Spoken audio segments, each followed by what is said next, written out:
So up next, Blanka and Sagat.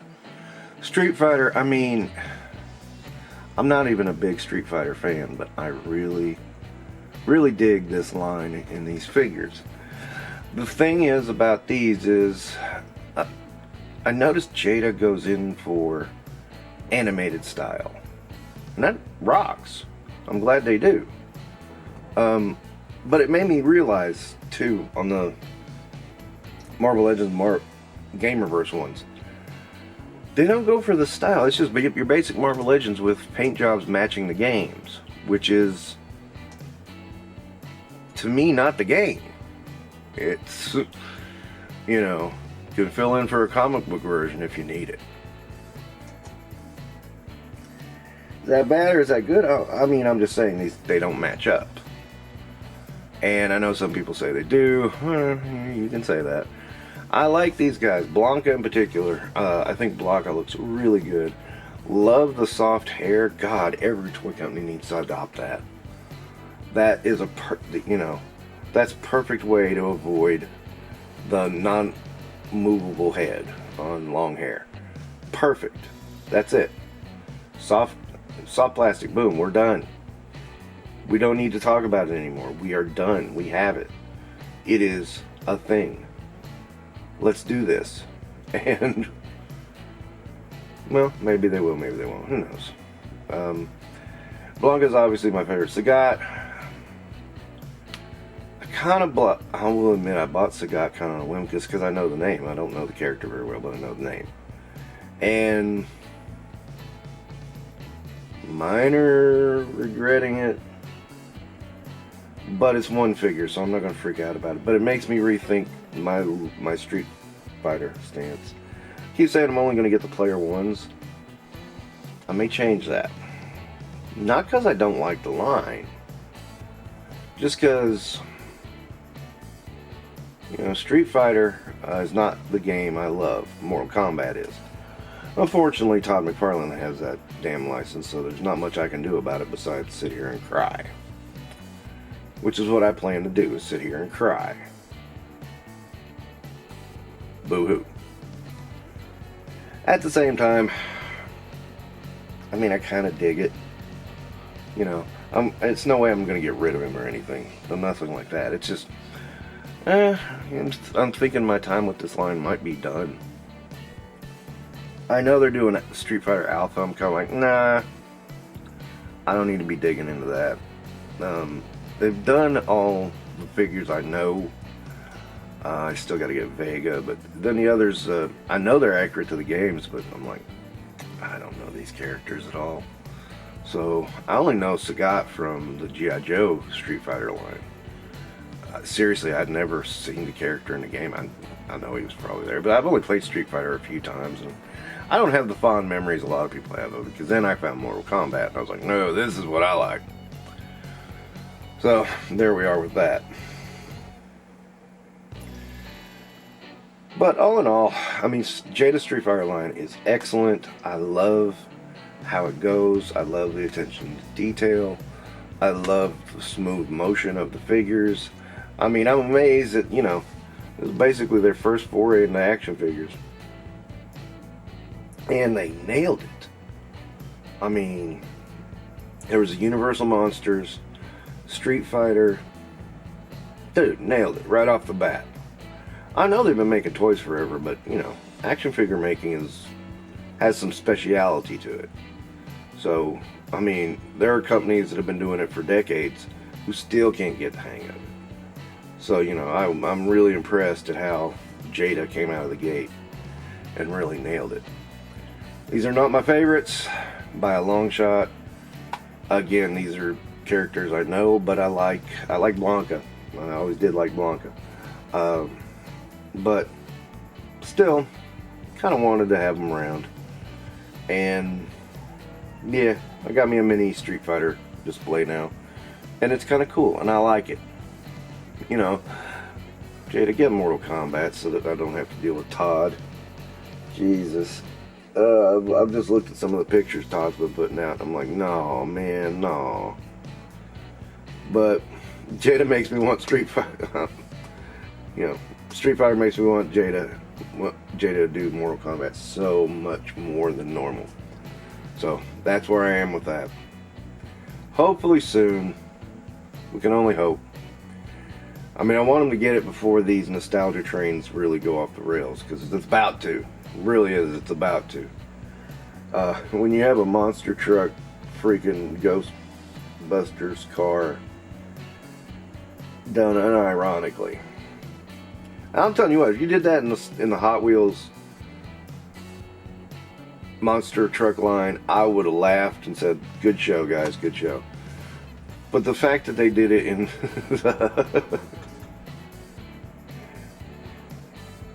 yeah, I can't get over it. Alright, so these are wins. I like them. Moving on. You know, I know for a fact I filmed a Death's Head video, but for the life of me, I can't find the footage, can't find anything about it. It's gone. So I realized that when I was doing a video recently and I had Death's Head in it, and I really just want to say I really like this figure. I mean, it's got a bit of the Colossus body with, you know, some nice overlays. That's really it. I mean, a great head sculpt, and of course it's, you know, you can pop these off and pop them on his hands. I mean, it's not bad. I mean, you know, it reminds me of the 3 3/4 inch one. He's just sized up, which is cool. This is a character I did not think they would do at any point, and I was really surprised when I thought he was a San Diego Comic-Con exclusive. I got really upset because he sold out almost instantly on Pulse, and then I found out he's fan channel exclusive, and that year they did not have a San Diego Comic-Con exclusive, which was weird. I didn't understand that. But he is made, he is here. I first got introduced to Death's Head, of course, in Transformers, and then later he made appearances in Doctor Who, and then he kind of went out on his own, became a Fantastic Four villain. Yeah, I just really liked the character. I mean, he had that Death's Head 2 series for a little while, which was interesting. I didn't hate it, didn't love it. It was interesting. Then reverted back to Death's Head somehow, some way. I can't remember how. And then at one point the two coexisted, and then they didn't coexist, and I don't know. Death's Head gets weird.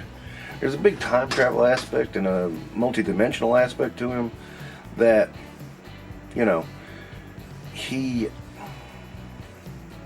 timeline is convoluted, to say the least. And I think that's why he's not so popular. But I also think that makes him so much more fun, because he's not stuck in a continuity, you know? He's his own dude. And, you know, he's not a bounty hunter. He's a, oh God, what's the term? You know, he says it and I keep forgetting it. Freelance enforcer for profit or something like that. It works for me. I just always liked the look of Death's Head. I always liked the presentation. He was weird in a good way. You know, so many times they try to do a weird character and it's like, ugh, no.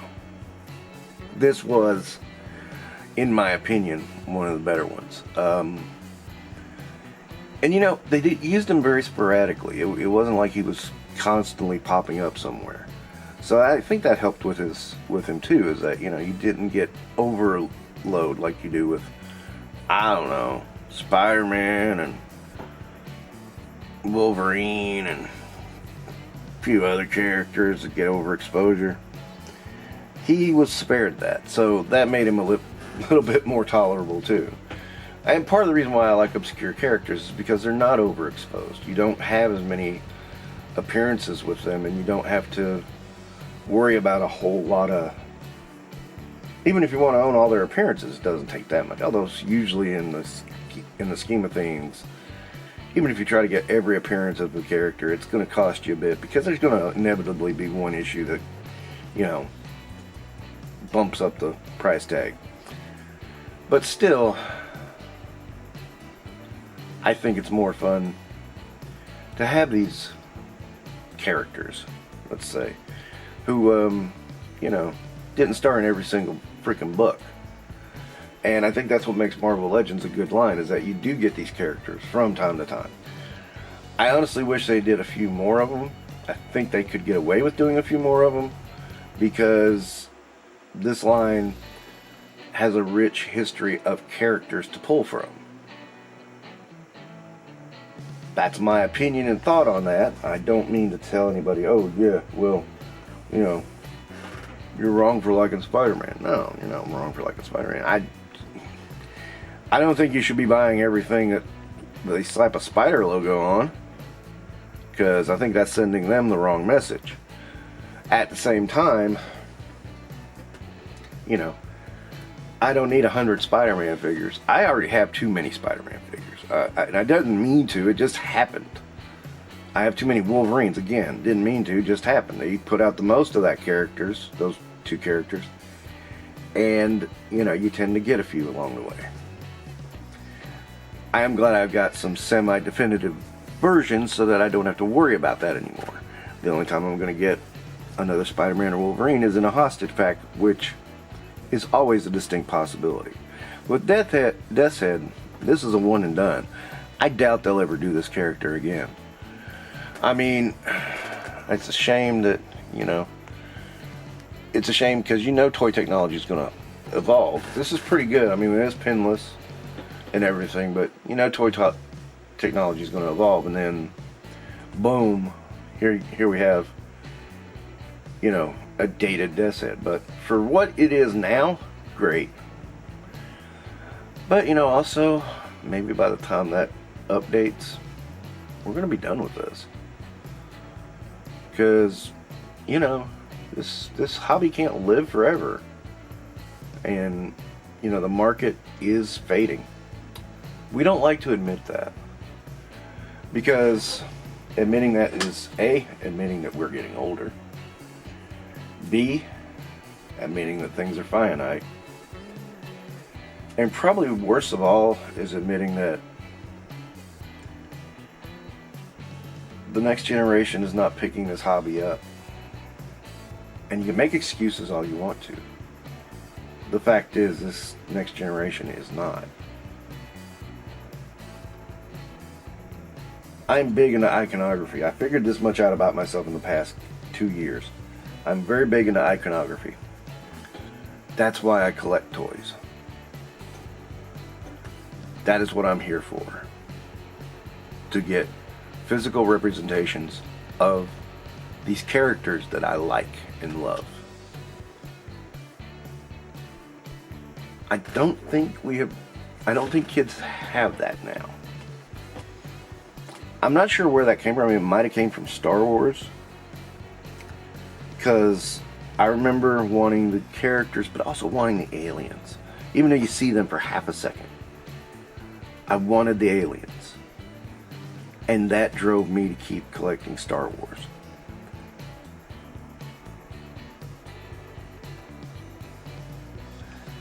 I don't think it's a bad thing that necessarily. I mean, and true, you know, iconography has to die at some point too. And is it a bad thing that it dies? I don't know. It could be. Is it a good thing that it dies? I don't think so. But at the same time, life will change. Let's face it, the ancient Greeks had iconography. Then again, in ancient Egypt, they found looked like the world's first action figure that had a removable helmet. It was an army dude. So there's that. Well, that conversation took a funny turn. I didn't mean for it to.